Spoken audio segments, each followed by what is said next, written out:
Piemēram, šodien mēs braucam ar tramvaju. No to pīpiņu viņi šeit uztaisīja vienu citu ielu. Es labāk Elizabetes ielā dzīvošu nekā Pīpiņas ielā. Laiks nauda, ir tāds teiciens. Jāsaprot to, nekas nav par velti. Ko darīt ar, diemžēl, bezpajumtniekiem? Es būšu ļoti atklāts un starp šajā lietā. Pie dažām dārgām viesnīcām viņi iet un nokārto savas dabīgās vajadzības. Tā nav demokrātija, tā ir visatļautība. Un viņam pie durvīm guļ 2 bomži. Pabraukāsim 5. tramvaju uz Sarkandaugu, paskatīsimies, kā dzīvo Rīgas satiksmes ikdiena.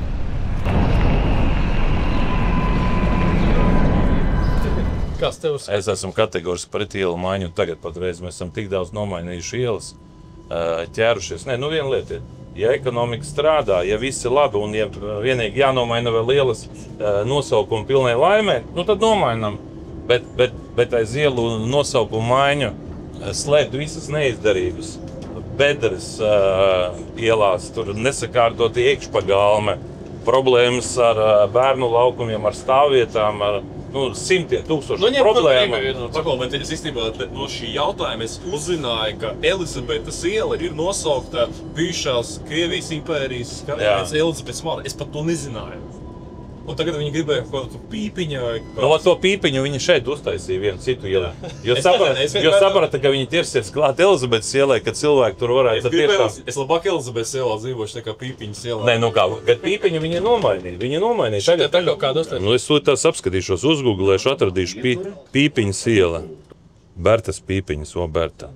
Rīgas centrā būs Bertas Pīpiņas iela. No Eksporta ielas līdz Citadeles ielai. Kura tā ir? Tā, pagaidi. No sarkano līniju posmam no Eksporta līdz Citadeles. Pagāvā, ko tu vispār domāji, vai izslēgts ir par to, ka cilvēks mēģina pārsēdināt sabiedrisko transportu, bet vai tas ir, piemēram, reāli cilvēki, kuriem 2-3 bērni, ka viņi bērnus uz skolu sāka braukāt tramvaju, jo vienmēr salīdzināt kādu Kopenhāgenu vai vēl zinu kādu vēl pilsētu, bet problēma tāda, ka tajās pilsētās ļoti bieži lielākā daļa cilvēku, kas dzīvo, viņi ir vientuļi. Nespatīgi, viņi nav ģimenēs. Nu redz, tā realitāte tāda, piemēram, mums ir tā vēsturiskā domāšana, es piedzimu vienā dzīvoklī, vienā mājā un es nodzīvoju visu mūžu.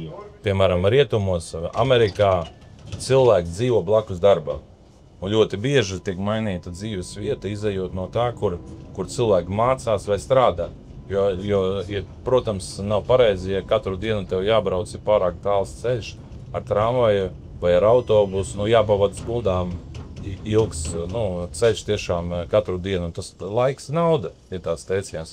Un tāpēc, man liekas, galvenais uzdevums ir tomēr radīt apstākļus, lai vairāk cilvēki gribētu dzīvot pilsētas centrā. Tad ir jāattīst ūdens mala, kas jau pat ir sācies process.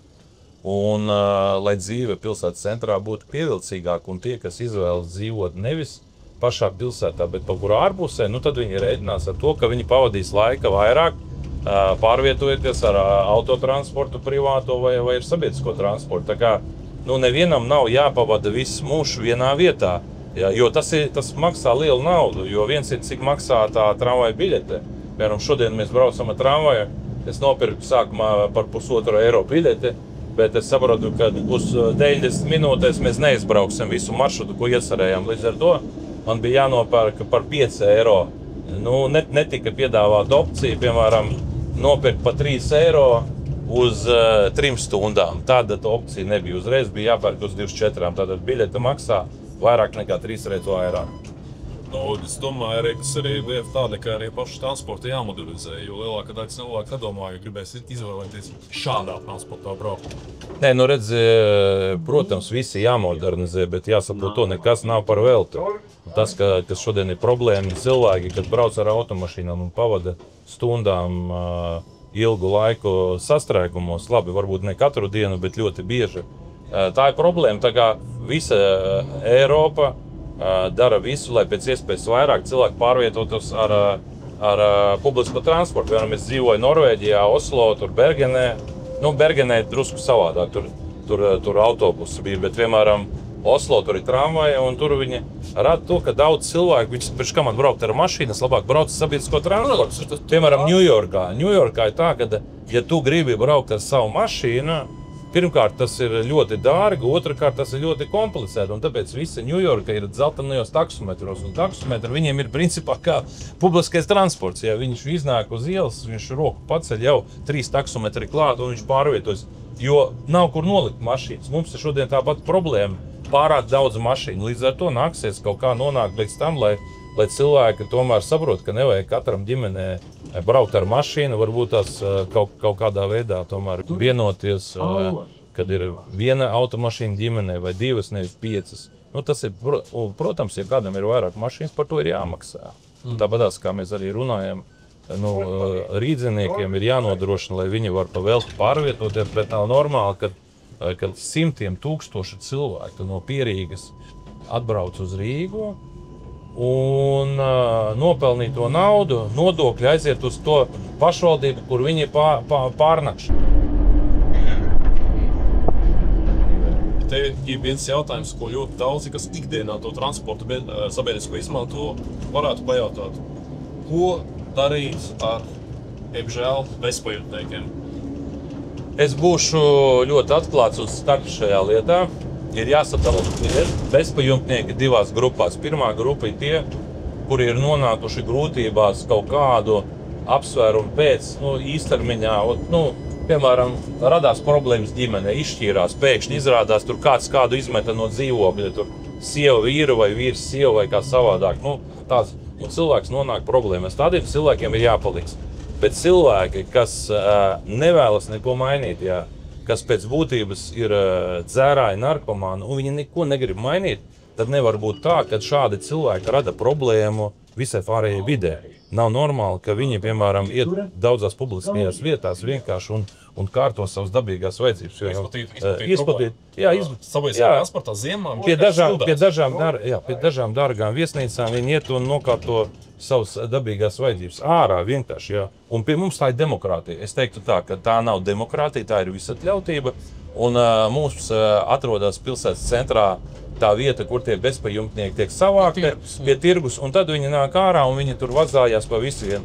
Es teiktu tā, ka es esmu pret to, kad mēs savā demokrātijā vienkārši radam apstākļus, ka šie cilvēki var darīt, ko grib.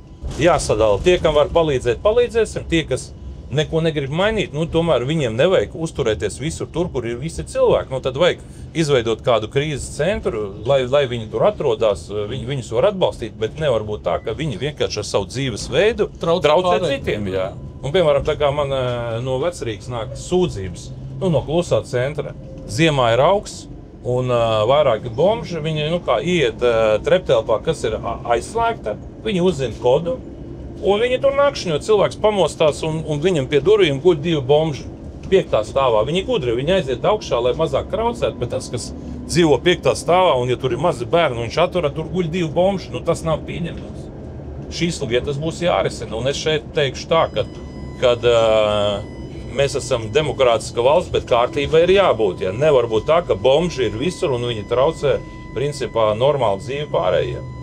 Tātad, ja viņi grib normāli atgriezties normālā dzīvē, strādāt un visu, lūdzu atbalstīsim, bet ja viņš negrib, viņš vienkārši grib tikai dzert narkotikas lietos parasti, tad viņš ir jāizolē no tās vides, kas rada problēmu apkārtējai vidē. Viss, jā.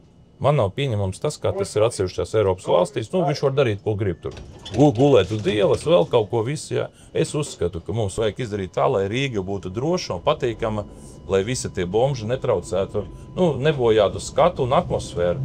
Vēlreiz saku, es nerunāju par to, ka kaut kas jādara, bet viņi vienkārši tad jāievieto kādā krīzes centrā speciālā, un tad ar viņiem kaut kā jātiek skaidrībā. Nevar viņi vienkārši radīt, jo šodien sūdzības, viņš var iekāpt tramvajā vai autobusā vizināties visu laiku, un ko tu izdarīsi, viņš guļ tur, es atvainojos, nokārtojas, smakojoši nokārtojas, tas rada problēmas, tas nav pieļaujams.